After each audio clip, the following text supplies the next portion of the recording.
Hi everyone, Josh Knight the First here again with another Ex-Aid replay, here to talk to you about Kamen Rider Ex-Aid Episode 6. Let's get right into it. So coming off last week's episode, we learned the identity of Kamen Rider Genmu, who happens to be Kuroto Dan, the head of the Genmu Corporation, who's been supplying CR and the Kamen Riders with their equipment. We see that Emu tries to return the Gekitotsu robot's Gashat to Kuroto, saying he doesn't really need it, it's yours, you should have it back, but Kuroto Dan tells him, no, you can have it, we'd like you to have it, I expect good things out of you. And then Emu leaves the office, only to have Graphite and Pala just right there on the other side of the door. I find it very hard to see that Emu couldn't have seen them there, but whatever. So it seems that the Bugsters and Kuroto Dan are working together to collect data now. It's not so much important that they defeat the Kamen Riders right at this moment, they need more information. To what end? We don't know yet, it'll take a couple of episodes before they reveal that. Aside from that, with the actual story of this episode, we see Emu looking out for the patient from the last episode. See, I appreciate this because Emu actually noticed that the Gekitotsu robot's Bugster was actually going after somebody in particular. He didn't get to them, but odds are they're still looking out for them. I appreciate that there's a carryover from the last episode. Hey, I noticed they were going after somebody in specific, let me check on them. That's great character development on Emu's part. It shows that he really cares about the people that are being affected by the Bugster virus. And as a result, we get a ton of backstory revealed as a result of this episode. It seems that the person who was infected with the Gekitotsu robot's Gashat Bugster last episode was also infected with the DoReMiFa Beat Bugster virus as well. So they've got two Bugster viruses in them. They're carrying two separate virus strains at the same time. That's very interesting to see that they can do that. Now, of course, a fight ensues and all of the Kamen Riders fight off the new Bugster as well as Graphite, but then that leads to a revelation about what happened 5 years ago.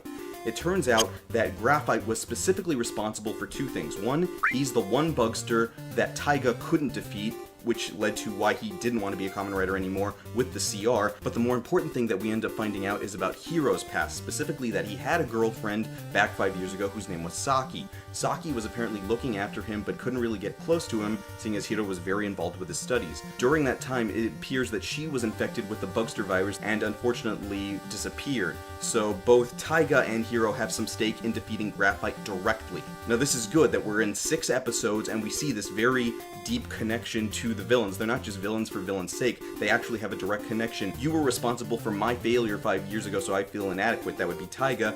You killed my girlfriend, that would be Hiro. That's a direct, honest-to-goodness thing that I can get behind. I appreciate that. That's good character development. And of course it goes without saying that the current case relates directly to that, otherwise we wouldn't be aware of it. Turns out that the current patient who holds on to both of those viruses is looking out for somebody else. There's somebody who's in a music college who they're looking after and they don't want to worry them, so they didn't tell them that they were feeling some of these symptoms that lead to the Bugster virus. Much the same, that seems to be the case with Saki in the past. Because she was looking out for Hiro and his studies to become a doctor, she didn't want to worry him with her concerns about her own safety. In the end, Emu figures out that this is exactly what's going on and has to convince Hiro this is what she actually wanted. Despite anything that he might be telling himself or that Graphite might be saying or one of the other Bugsters is saying, Saki wanted the best for him. She wanted him to succeed, and that's why she didn't tell him what she was experiencing. Not to say that that was a good thing, but at least Hiro can stop beating himself up over it. And of course, this all comes together for the crux of the episode, which is really to introduce the DoReMiFa Beat Gashat to give Brave his level 3 form. Now in this form, this of course has been touted for a while that this is going to be based off rhythm games. It's very funny to see how they introduced that earlier on in the episode. We have the Bugster go ahead and attack both Emu and Hiro with basically notes floating in the air. Asuna has to tell them, look, you have to watch out for them, it's a rhythm game. Emu clearly figures this out. He moves according to the beat. Hiro's just letting the shots hit him as he has no clue what's going on. The funny thing about that Kalen pointed out to me is that if Emu was really good at that, he wouldn't have been getting nothing but greats, he'd be getting perfects, so maybe he's not that great of a rhythm gamer, I don't know, that's left up to your opinion. But as a result, in the last fight, Hiro does get the level 3 form and now has to use rhythm as a weapon. For him, since he doesn't seem to be a natural dancer, what he calls back on in his memory is CPR rhythm, which is very important. You have to keep a specific rhythm, and you see him kind of doing the chest compression movement there to keep rhythm going for your patient, so he applies that to his fighting technique there with the level 3 form.